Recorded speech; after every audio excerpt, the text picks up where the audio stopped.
Halo, assalamualaikum warahmatullahi wabarakatuh. Sampai bertemu lagi bersama saya pendatang baru Pak De Rasid.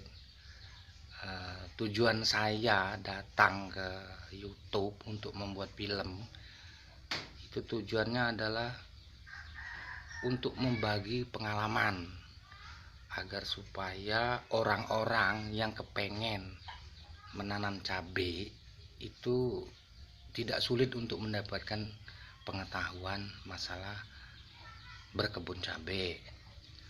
Nah, berkebun cabai itu ada yang sederhana, yang biasa, ada yang sedang, dan ada yang tingkatnya modern ya.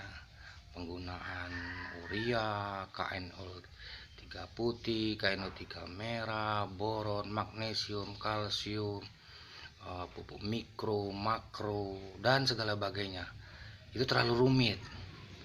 Nah, kalau untuk orang-orang yang baru pengen belajar nanam cabai, kemudian Pak D adakan percobaan, ternyata dapat satu yang memang paling sederhana, dan bibitnya pun tidak perlu tanahnya harus dipupuk kayak segala bagai, pakai campuran tanah, sekam, kemudian pupuk, nggak perlu lah yang kayak gitu. Karena apa? Kebetulan bibit Pak D ini bibit alam. Nah, jadi kenapa kok Pak D cerita kayak gini? Jadi begini ceritanya, kenapa Pak D nge-share pengetahuan Pak D. Dulu pada waktu Pak D kepengen nanam cabai ya, itu saya bertanya kepada kebun cabai, Pak gimana sih cara nanam cabai? Saya pengen tahu nanam cabai gimana. Ya nanam cabai sih ya gitu-gitu aja, dikasih pupuk NPK, dikasih urea, disiram. Enggak, maksud saya detailnya gimana? Ya itu mah mahal ilmu ini. Kemudian saya kecewa, akhirnya saya tanya lagi sama kebun lain. Ternyata 1, 2, 3 semuanya jawabannya sama. Jadi seolah-olah ilmu cabai ini sangat mahal bagi mereka. Sementara kita kan tahu kalau ilmu kita kasihkan ke orang, ilmu kita bertambah, rezeki kita bertambah, tapi mungkin mereka nggak ada masalah itu. Nah, akhirnya Mbak D belajar secara otodidak ya, lewat YouTube lah, hampir sekitar 1,5 tahun Pak D belajar secara otodidak. Pak D tinggalnya di pulau jauh, kemudian ada waktu Pak D nyebrang karena di sana, kenapa? Karena di pulau itu nggak ada sinyal.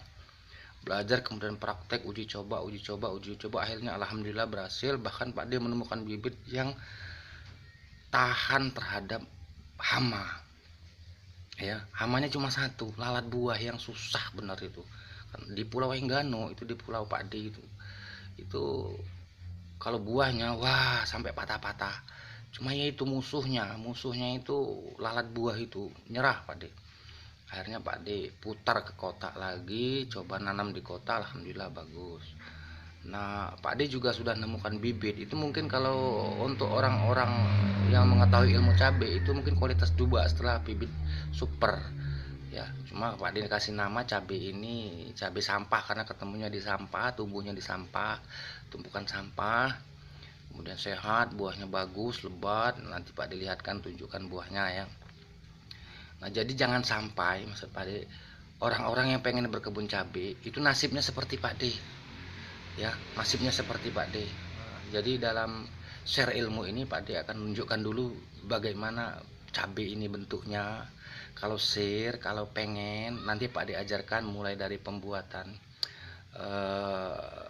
polybag ya, penyemaian dan seterusnya, oke, sampai pemupukan. Nah, intinya itu cuma di sini, intinya tuh di sini.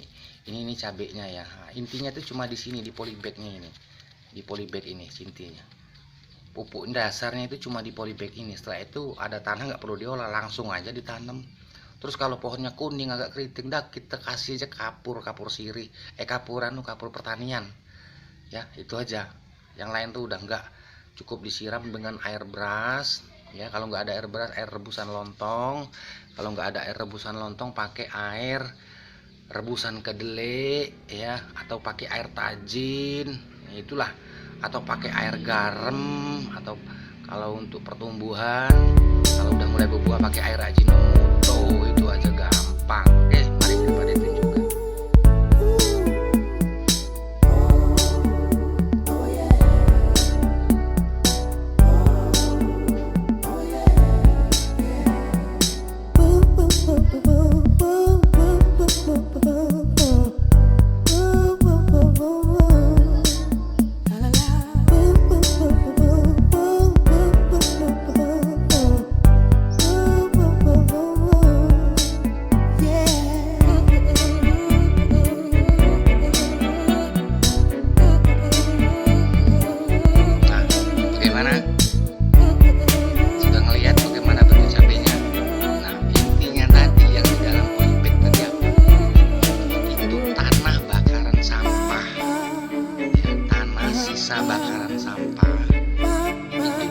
sama EM4.